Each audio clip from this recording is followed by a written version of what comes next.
What's going on, all? And welcome back to the first of what we are hoping will be many playoff editions of the Below the Rim podcast.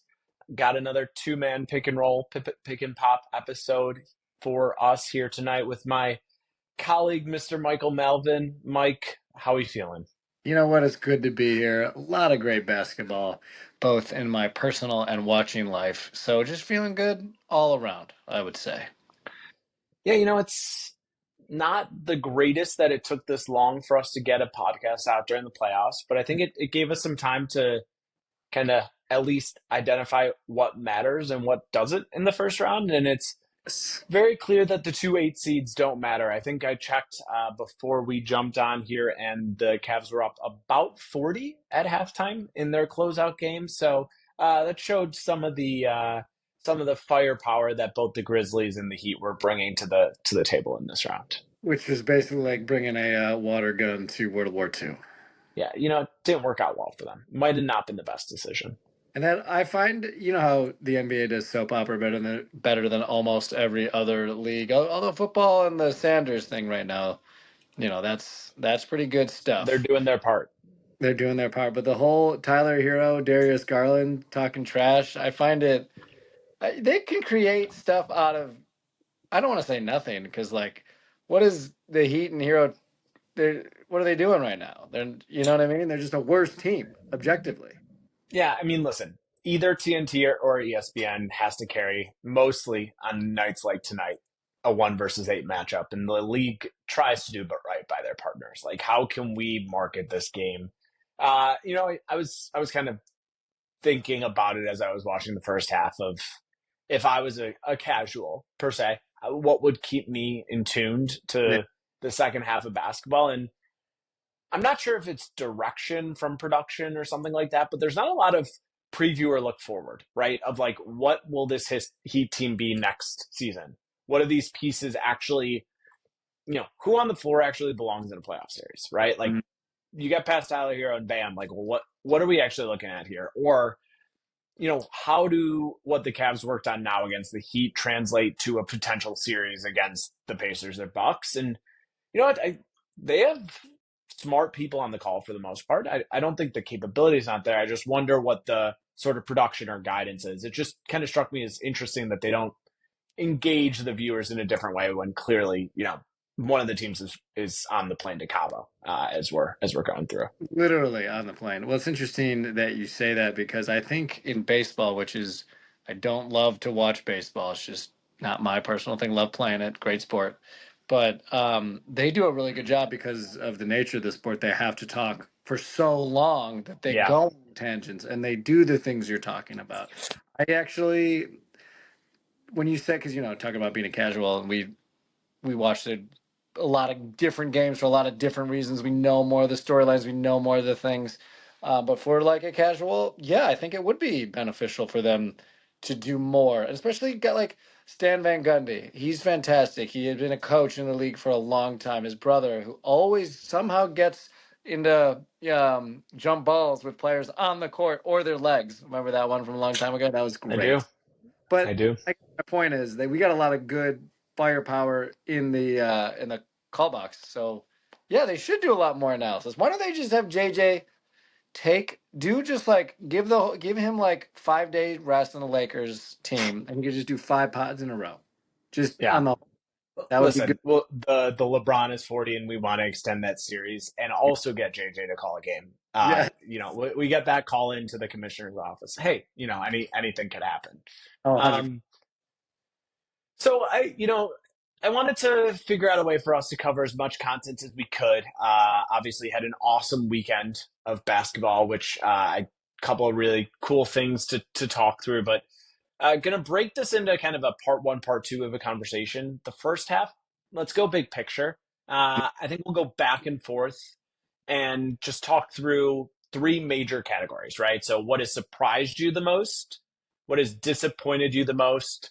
And then, what opinion or take, if you want to get kind of, fashion forward, like the kids are saying nowadays, are you ready to double down on? What are you more confident in, in your beliefs, either out there or close to home, right, than you were going into the playoffs? So, you want to kick us off with maybe what surprised you the most? I do.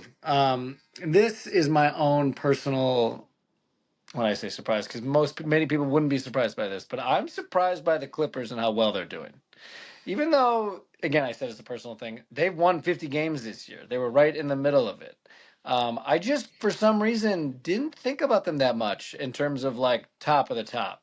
And maybe it's because Kawhi's a robot and he only comes out when he needs to come out, and he does his robotic things. Like he's like a precision Swiss Army knife. He just gets to where he wants to go and does what he wants to do. He's not as flashy, but then like watching him play defense and getting his claw out there and like just the defense that he plays, like I'm watching that as a much worse player than all these guys myself, but as a player, I'm like, yeah, I would not want him to guard me. Like I know that's an obvious thing to say, but he's so good at defense. And so when you look at their lineup, it makes sense that they're good, right? I mean, I totally forgot about Chris Dunn. Remember when he was on the Bulls?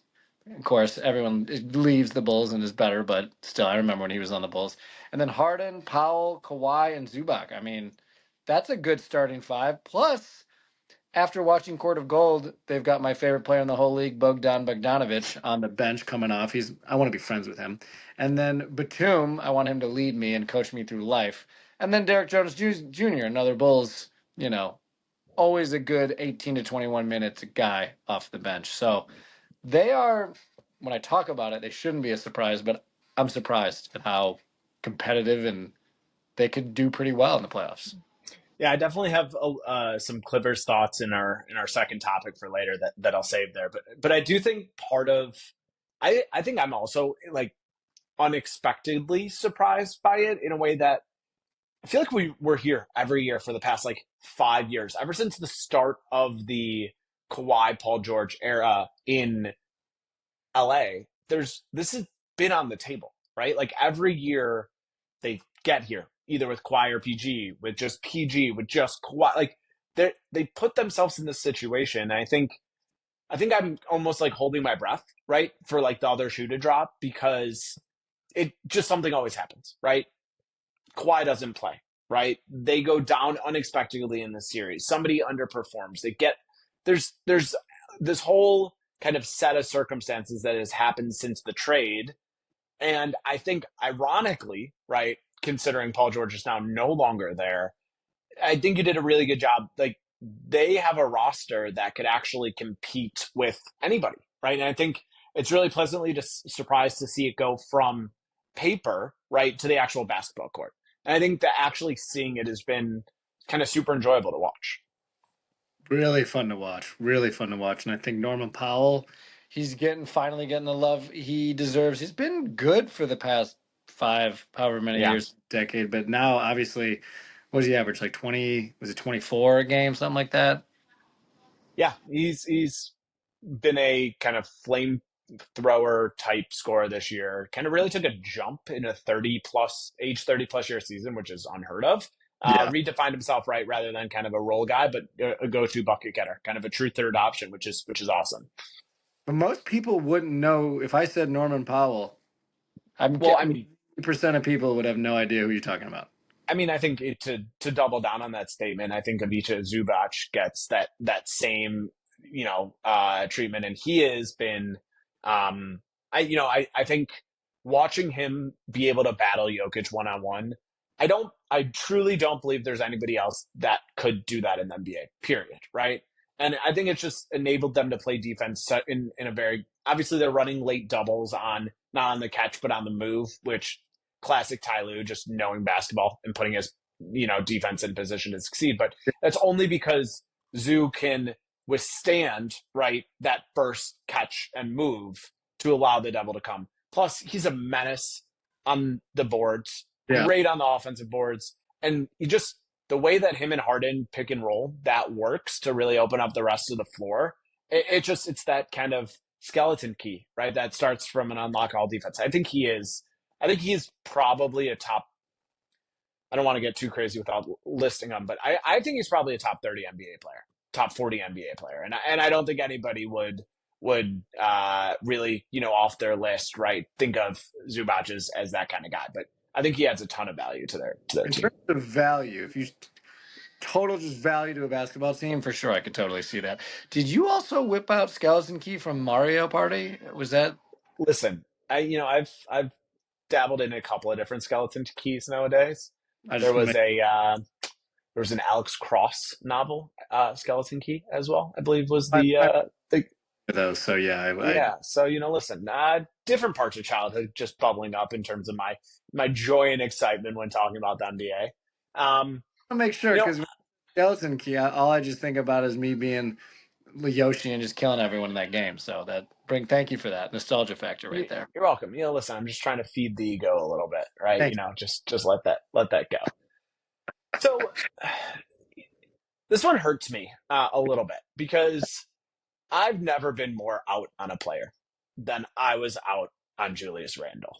And I gotta say, I've been shocked by the winning basketball he is playing. He has always been talented. you. There's never been a doubt in his talent. But I felt there's two guys I feel this way about. I feel Julius Randle and Russell Westbrook, right? Those are kind of been the guy that I've stood on the corner holding up the sign saying they're not winning basketball players. Yeah, And what Julius Randle has been able to do as a secondary creator for the Timberwolves and even take just a degree of pressure off Ant that there's another guy that they can throw the ball to who can actually create a shot for himself and for others has actually taken that offense to the next level. And I find it to actually be, in a weird way, because of Ant's meteoric rise in 3-point shooting, a better complementary fit than Cat would have been.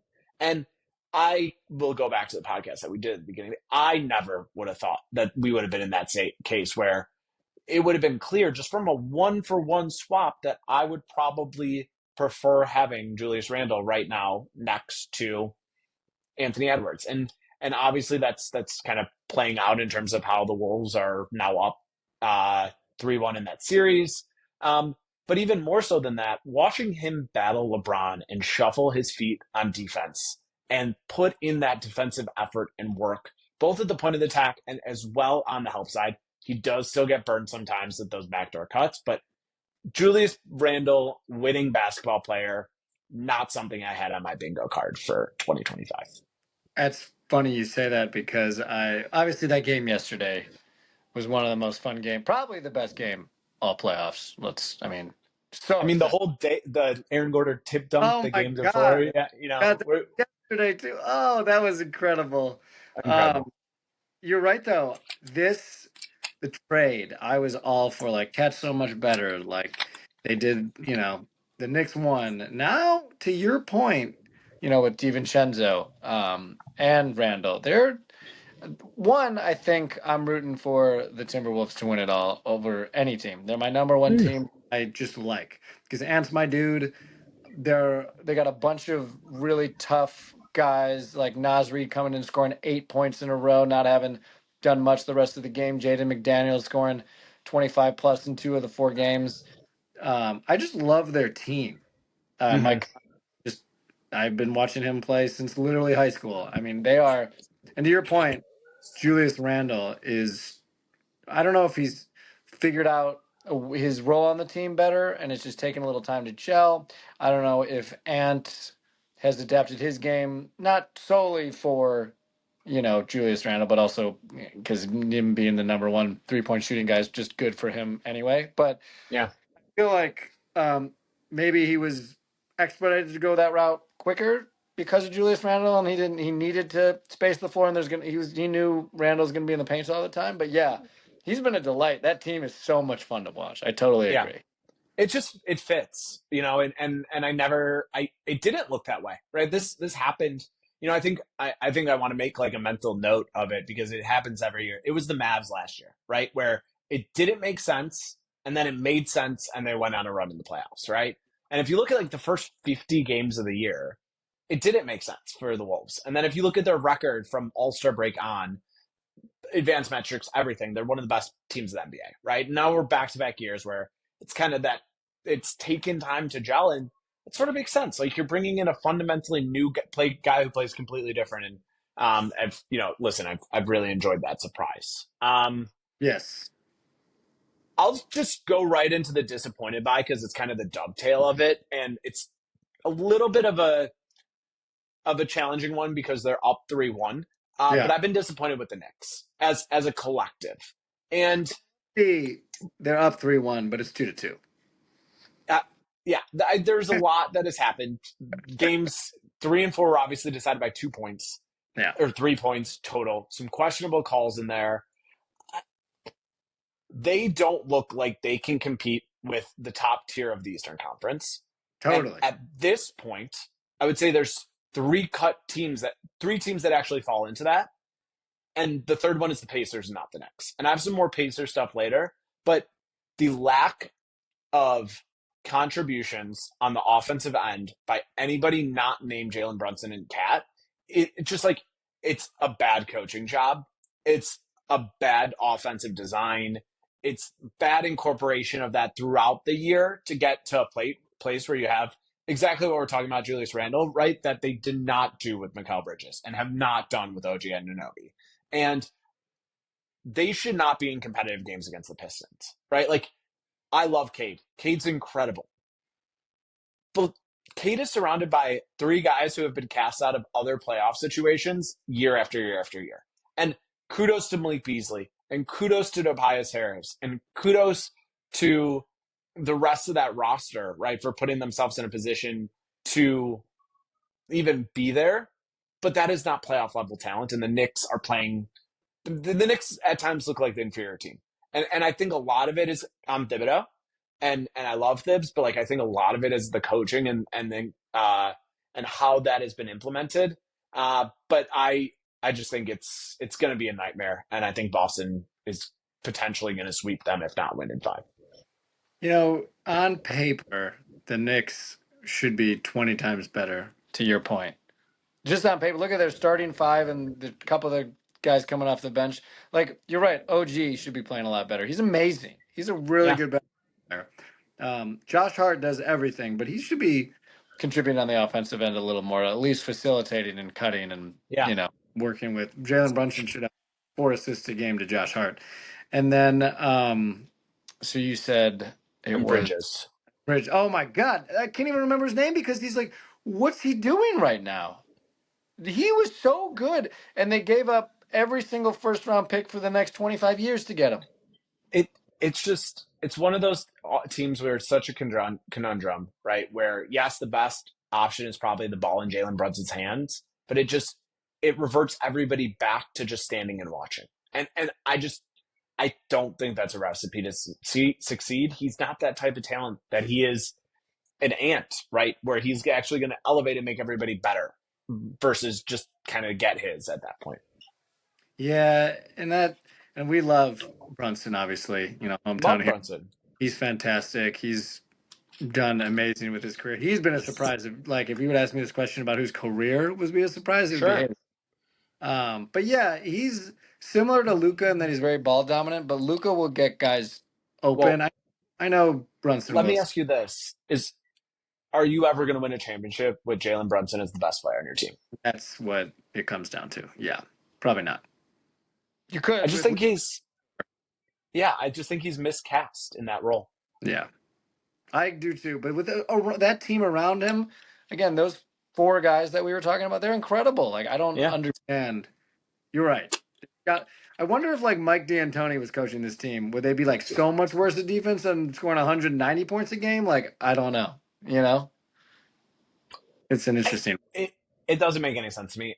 Also, on top of it, like not to make it a rant on Bridges, Yeah. he's become like a Swiss cheese defender. I don't really get it. He was a like third team all defensive guy in Phoenix, and now it's just like it's like paper mache, right? There's zero resistance at the point of attack, and yeah, I'm confused by it. I think the kudos to the Pistons. Pistons have played great. This is not taking anything away from the Pistons. I just think for a team that has championship aspirations, they're just so far away. And I think the writing is on the wall of what Boston's going to do to them in the Oh, next round. they're a much worse team. I totally agree. And also, kudos to you on the Swiss cheese and the paper mache. I'm gonna start Just calling people your Swiss cheese there on me on I'm defense. gonna I'm gonna get that to Connor tomorrow night. Just really in his ear the whole time. Just ready to go. Oh, you're getting after him tomorrow night? Amazing. Absolutely, I absolutely. Speaking of respect. being disappointed by people, no, I'm just kidding, Connor. Hey, What have you been most disappointed by? there's two things. One is the Eastern Conference in general. We always knew that the West was better than the Eastern Conference, but like when I look at the playoffs, I'm like, I don't care about the East. I know that the Celtics and the Cavs are the two best team, and everybody else is Swiss cheese out there. See how quickly I brought that back. And then I look at the every team in the West, and I'm like, there's a reason for me to watch every single game, other than the Grizzlies. That was decimation. Um, but and if I rank all the teams, and one I also like, I just like the West, the brands out there, that even the freaking logos, that everything about the West is more fun than the East right now. And maybe it's because I'm biased because I can't even watch the Bulls, and there's that whole there's like a bunch of Passover, there's a bunch of Passover states. There's a bunch of flyover teams in the East, and it kind of makes me sad. And if I rank them all, again, 8 of the best teams are in the West, and then we've got the Celtics and the Cavs, and again, maybe your Pacers, but still, like you were talking about the Knicks, I'm like, yeah, they can't. I take all the Lakers, everybody over them. And we know what Nico says about the Mavs if they were healthy. So they'd be the best team in the league by far. So, it's just the East is really disappointing. That's what I'll say was one. And my other one, and again, I never like to blame this for games and losses, but the refereeing has been pretty bad. Like when refereeing is being a headline and people are talking about that almost as much as the game, it's a problem. Um, they just a couple of examples. They made four incorrect. The NBA made four incorrect calls, and they admitted it during the Warriors Grizzlies playing game. When there was the shooting foul on pods on Scottie Pippen Yeah, Jr. and he made the 2 free throws and 2 non-calls that they talked about and one goaltending. Like, how do you on Edie they didn't call it, but he was over. Like, yeah, they're real parts of a game that have real impacts. And then also Steph getting clothesline midair on a three by Dylan Brooks in Game 3 of that series. And the no call, Josh Hart at the end, he clearly fouled Tim Hardaway Jr. I mean, that's a foul. I don't care what time of the game it is. It's a foul, and you should be getting 3 free throws, and that's why it's 2-2. Those are just 3 examples off the top of my head. I understand it's the hardest job in any sport, is any umpire, referee, yeah. whatever. But you got to be a little better than what you're doing. I think it's a really interesting thing to bring up, and I actually was thinking about something on this topic that is, I would say, both additive and also somewhat tangential, which Yeah. is I don't like how much of NBA officiating is discretionary and can fundamentally change from series to series. And I sat down on my couch and watched every single game on Saturday, right? So started with Hey, that was the Denver game, it was the Warriors game, it was Celtics, and there was one other. But I think in Oklahoma City, in their closeout game. It just shocked me how different each game is called from one to the next, right? And like taking it to the next level, the Warriors and Rockets, right? It is a legitimate wrestling match. And unless there's blood drawn right now, there is no foul called. And it's because they've determined that they would have to call a foul on every single play, and they're not doing that. yeah. Versus when I'm watching the Cavs and Heat, like if somebody bumps somebody in terms of the freedom of movement, it's a foul. And I'm having a hard time understanding how we as fans are supposed to be okay with, hey, one series is just going to be called one way and another one is just going to be called another. I think it gets to your point as well of like, what are our standards? How are we judging this? And because there is such a, I would say, interpretation of the rules, right? And not clarity of, hey, this meets the level of criteria of a foul and this doesn't, it becomes a really slippery slope for some of these. And it is a really hard job, but I do think it causes quite a bit of confusion for both players, right? Who are refed one way in the regular season, mind you, totally separately. And then another is fans of just like, how do we know what is supposed to be a foul? When are we upset or not? It's just a lot of ambiguity as we go through it. And I agreed. And I saw that Udoka, like they were on his face, and you could lip read what he was saying. He was like, "They're not calling any fouls, so don't worry about that." Like that is Right. crazy to be able to say to your players. I'm all for chippiness. I Yeah. love it. I think it's fun. It adds, rivalry to the game, but it's also like when people are starting to get hurt and when it becomes a different game like football compared to basketball. I just think it all needs to be in the middle. It can't, which is again very hard to do because players get angry and then they can get more physical. But the refs got to be able to control that. They really need to be able to keep a handle on the game. Like I don't think they're doing it to your point in the Warriors Rockets game, and that benefits the Rockets as a team way more than it Totally. does and that shouldn't be the case. So they do need to be consistent, and they need to be consistent across throughout the whole game and across different games. They just need to. This is what we've decided as what we're going to allow, and this is what we're not going to allow, and then just stick to it. Yeah. No, I think that's more than fair. Uh, all right. What are we doubling down on, Mike? What's the thing you're feeling good about? This isn't really much of a take as much of an opinion. I was maybe like you as well. I know a bunch of other people that I talk to about basketball. We're like to the Thunder, prove it, like prove it to Mm-hmm. me. And I'm gonna double down on the fact that they can do it. They can win the championship. Their team, I think they're the most complete team from all their players that actually play. I think they go 10 guys deep. They're the most complete team in terms of, again, depth, minutes, defense. A lot of guys score. They have a lot of guys who can contribute. Um, Dort and Caruso I wouldn't want to be an opposing guard on anybody playing against the Thunder. And their top end talent in SGA, Jalen Williams, and even Chet Holmgren, I think can compete with the rest of their pieces with anybody in the league. And so it's almost like I'm asking them to prove it to me, but I really think they are the best overall team. And I think like the Cavs are like Thunder 2.0, like just a little lower, but definitely lower than them, but similar in that here's their tie-in talent. It may be not as high as like a Lakers or Timberwolves, but their whole team is consistently good too. Top to bottom. Yeah. Yeah. Nothing. I fundamentally agree. I would love to see what a Thunder Clippers series look like. Right. Yeah. Like I think there's a lot of great matchups, and I think it's just more fun. Right. I think we didn't learn anything other than what we knew, which is they're super talented. Yeah.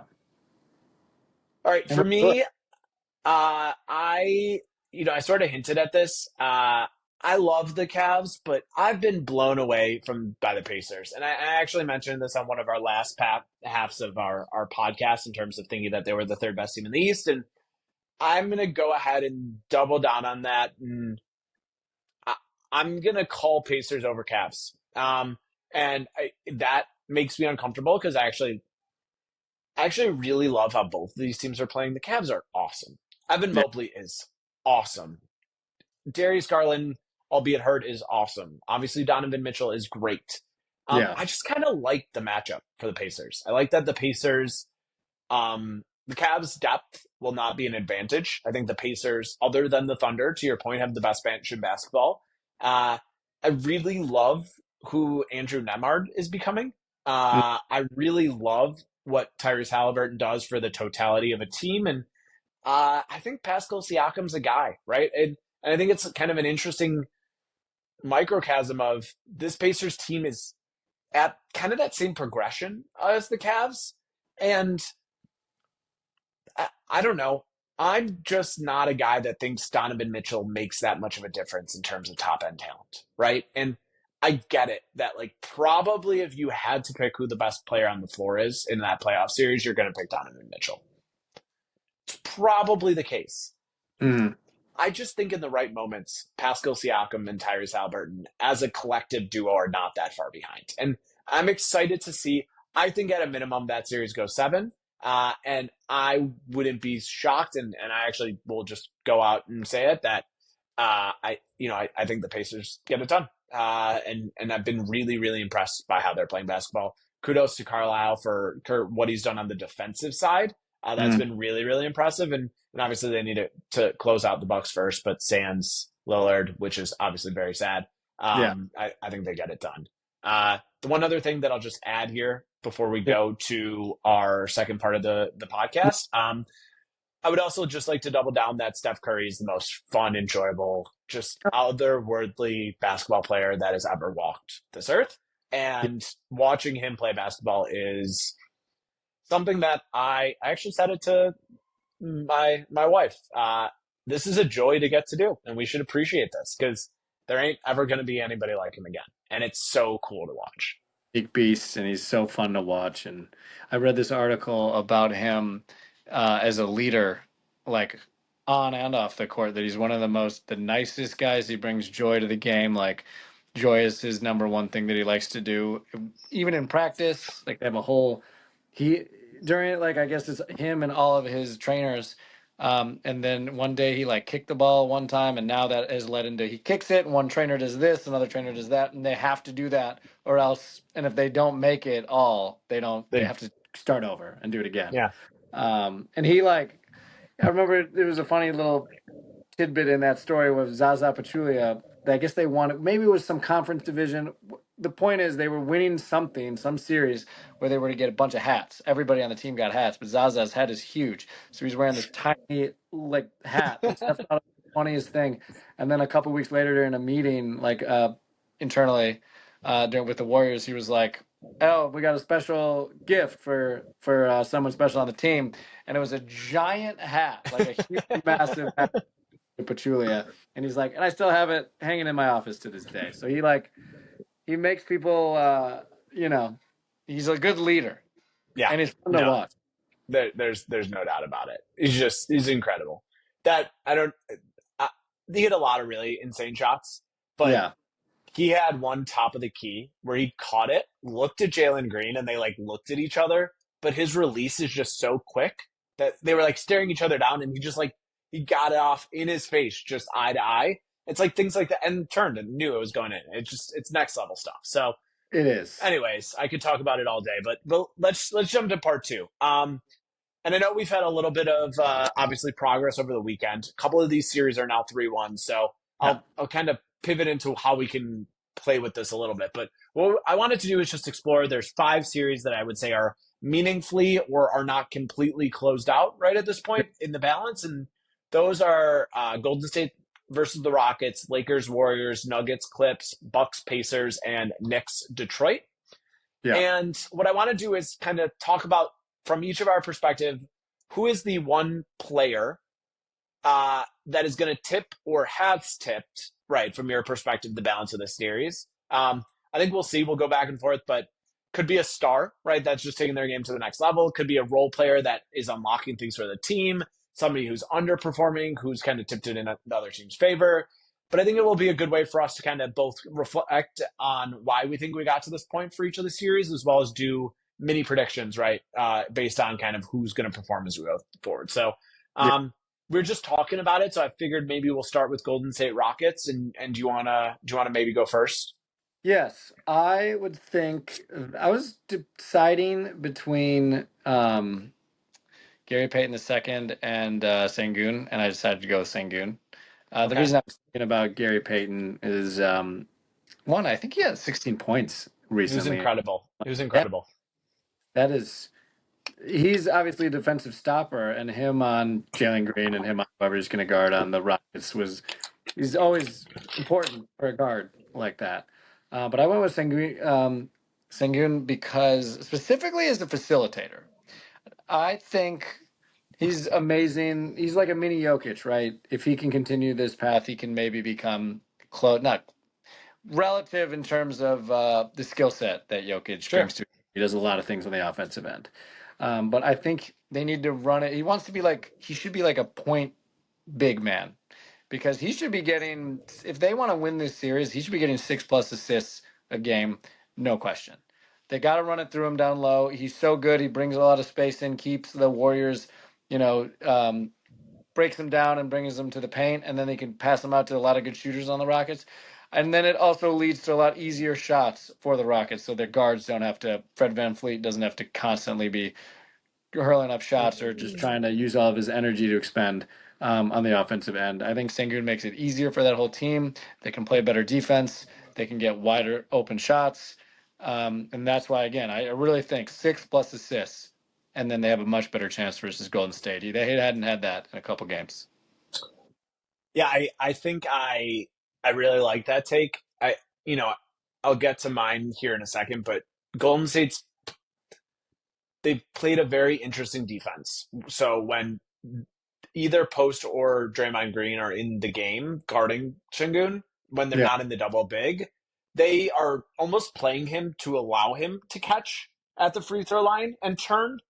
And I agree with you. He needs to be ultra aggressive in seeking those outs because the quality of the shots the Rockets get when the ball is not in his hand are just very low, unless Jalen Green is on an absolute heater, right? And he's like is a 1 out of 3 night kind of guy, and you're not going to win a playoff series. So totally Yeah. see where you're coming from with that. He's probably the key for the Rockets to succeed at this point in kind of who they have in their roster. I of course cheated on our first one naturally, and Yes. I actually went with Steve Kerr. And it was directly correlated with the decision that you made to bring up Gary Payton, which was I was really impressed with the game 3 coaching without Jimmy Butler. I think game 2 really hard. They had a game plan with Jimmy Butler going into the game. Lost him in the first quarter. Weren't able to put together the right rotations right around it. I think what he did by starting Post right and Kuminga bringing Moody off the bench, seeing if Kuminga was going to give him anything, which they didn't, but knowing when to pull the plug and then go to Gary Payton in that like high pick and roll with Steph being doubled and him as the cutter and then either roll guy to finish or roll guy to distribute. I thought it was like fantastic coaching. And I think Gary Payton was somebody that wasn't really getting a ton of minutes with the Jimmy Butler second unit, right? Because they were surrounding him more with shooters. So I think if Steve Kerr, primarily for this series, can just continue to pull the levers to go to the right guys at the right time, I think the Warriors win, right? And I think it's really between Pods, Moody, GP2, and Quentin Post, right? Figuring out the right guys to add to the mix around Steph, Draymond, and Jimmy. They're those three are going to do their part. It's just getting the most out of the rest of them. So I think that's where I went Steve Kerr to kind of tip the series the Warriors way.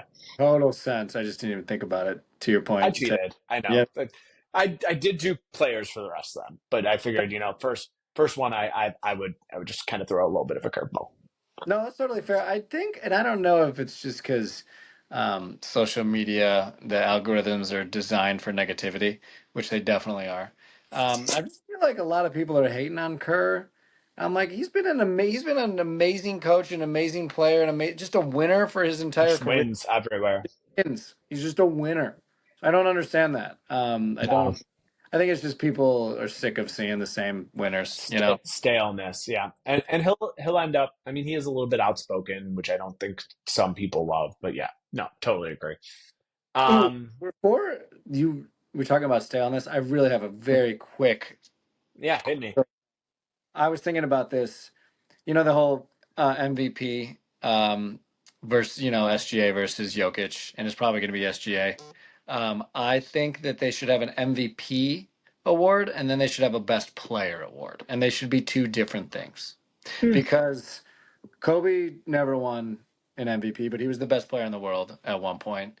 Um, Michael Jordan should have won MVP every single year that he was in the league. Should Steve Nash have won MVP? Maybe. Best player? No. There's two Yeah, different things. Like, you can't argue to me that anyone is better than Jokic right now as a player. No yeah. one is. But maybe SGA is more valuable to his team. So I think that those are two different things because, and this was Aaliyah, she gave me, I would have to give her credit here. She said that you got to give love to more guys. Hmm. So that's why she was like, oh, that's why I think NBA should get MVP. I'm like, yeah, but then maybe we just have two different awards out there. Yeah. My take on Yeah.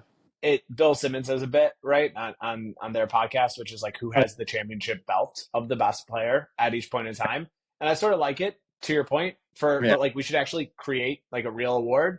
And yeah, then you have to actually topple that person. You can't just like meet their level. You have to exceed their level. So to your point, Jokic would still have it this year.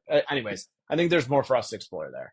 yeah, Cool. All right. Lakers, Wolves. I know we talked about it a little bit, but yes. um, first off, who do you think is the most important? And then maybe hit me with what you think, where it plays out here. I know we're at 3-1 in this series, but where's your head at with it? I said it. I alluded to it. I thought it was going to be Nasrid. As Jaden McDaniels, I think, is the most important player. Not only because of his scoring, but because of his assignments on defense. He's got to guard the best guys along with Ant, but he's asked to shoulder the hardest difficulty on defense, the hardest matchup, and he's supposed to average 20 plus a game. That's really hard for most people, like guys like Ant that are on different levels. Yeah, of course, they're going to do it, but if he averaged again, he put up 25 points in 2 games, 25 plus in 2 games, and then in the other 2 games he still did well, but he only took 11 shots in each game. I think he needs to be shooting 15 shots plus and averaging 20 points per game. And again, it's a tall order, but he's proven capable. So I think that he is the most important one, at least on the Timberwolves. And I think that the Timberwolves are going to win it solely because I think they're a deeper team than the Lakers. I, you and I are actually just in lockstep. I lied. I cheated again on this one. I Yeah. had both. I had Nas slash Jaden, just Nah. because I'm right there in the same place as you. Yeah. I think if I had to choose, I would go Jaden as well. I think for me, it's as simple as like Jaden is outplaying Austin Reeves, and if Yeah. Jaden outplays Austin Reeves, I think that the Wolves are going to win, right? Like, Fair. and I had Wolves in 6 before this started. I think Wolves in 6 makes sense. I don't think they'll get in 5. I think Adam Silver's on the phone. I'm not sure Ant will shoot one free throw in LA for that, but Yeah, I can see. I think Wolves in 6 is kind of still where I land with that.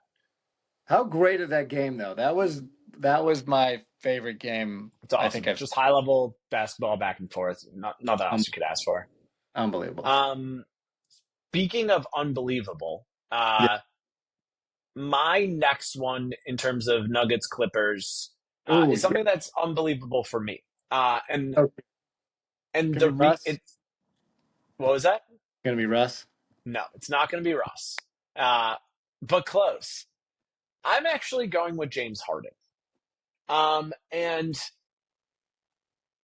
I think the thing for me for James Harden is we actually haven't gotten a playoff stinker yet.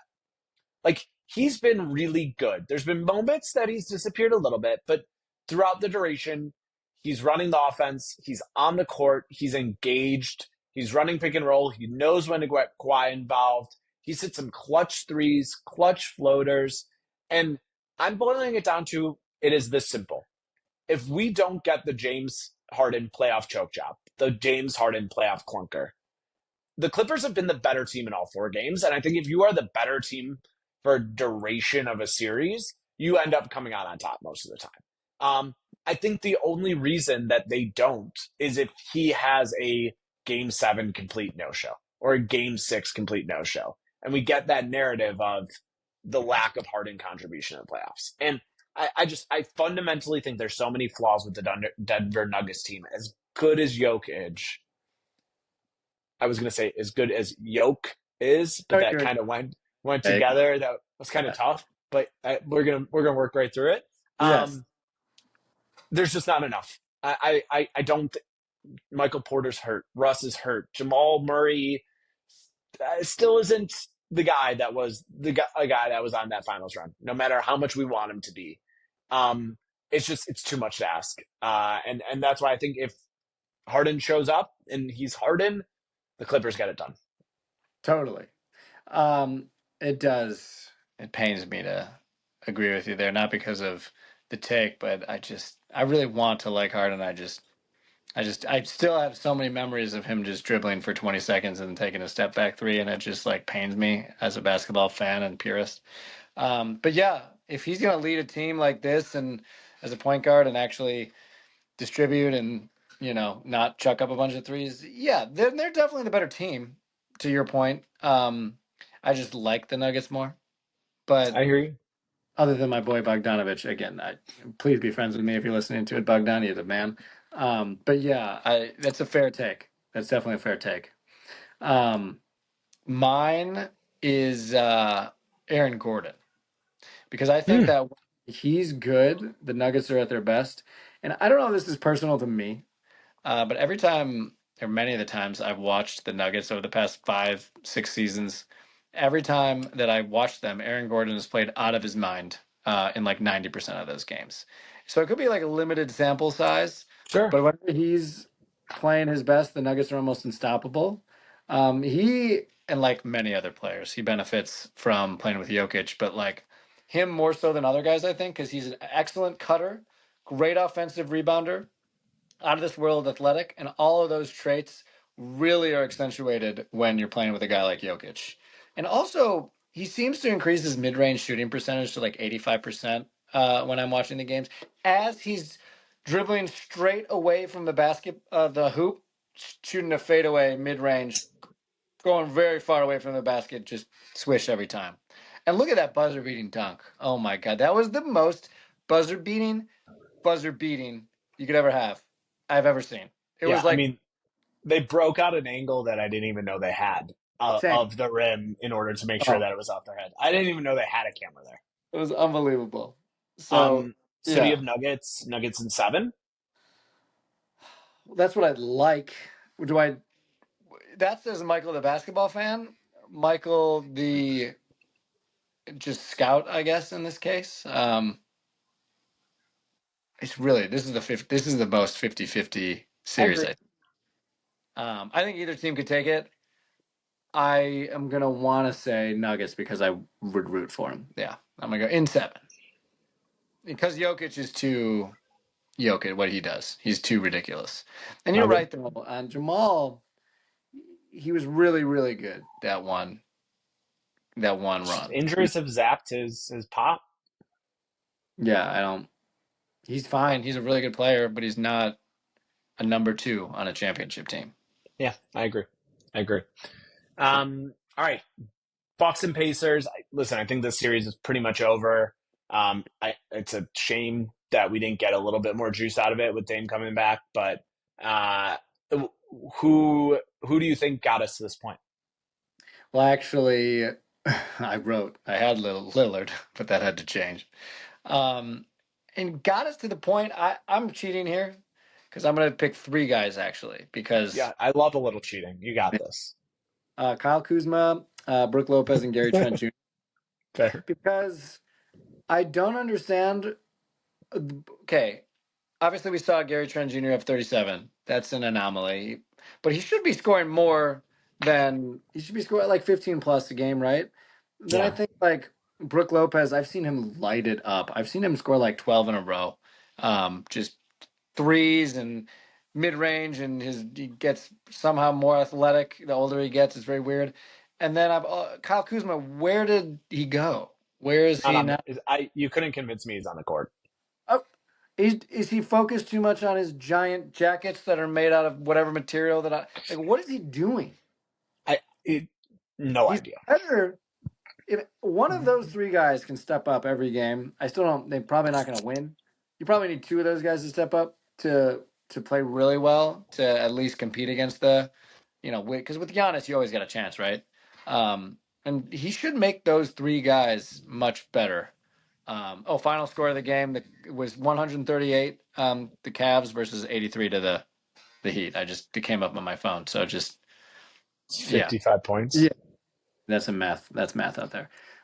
But those three guys, I'm telling you, if they all of them have the capability to score 15 plus a game, and it doesn't seem like any of them are doing that. It's really bad. It's really really bad. Like Doc went to Ryan Rollins for an extended period of time. He's like going to AJ Green, Pat Connaughton into the game. Like it's their rotation's an absolute mess. And I they don't. don't really have any way out. So yeah, it's a one we'll probably talk more about over the summer because I think there will be quite a few Giannis rumors. Yeah. Um, I'm going to go to the other side. I talked a little bit about the Pacers already. I mentioned him, so I won't go too far. But I want all of the Andrew Nemhard stocks in my portfolio. I'm a big Tyrese Halliburton fan. I think what he can do in terms of vision, ball movement, and his creativity is a unique skill set. I think a lot of the times, though, you need somebody at the end of the shot clock that can be a ball dominant creator, beat somebody off the dribble, and either get their shots or get their teammate involved. And I think too many times Tyrese Halliburton gets stonewalled and can't get past his primary defender.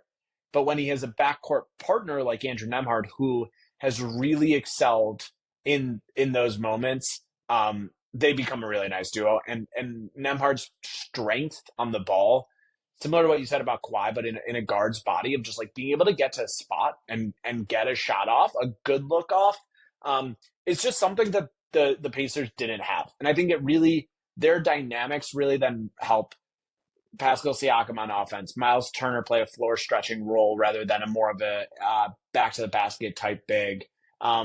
When Obi Toppin comes in, I don't think he's missed a three in 7.5 years. I don't understand. It's incredible. Every time he shoots, I am 1,000% convinced it's coming in. But all Yeah. of that is off of the guards and obviously McConnell as well. But I really think Nemhard has taken the step to be a different like a differentiated playmaker versus just another guy.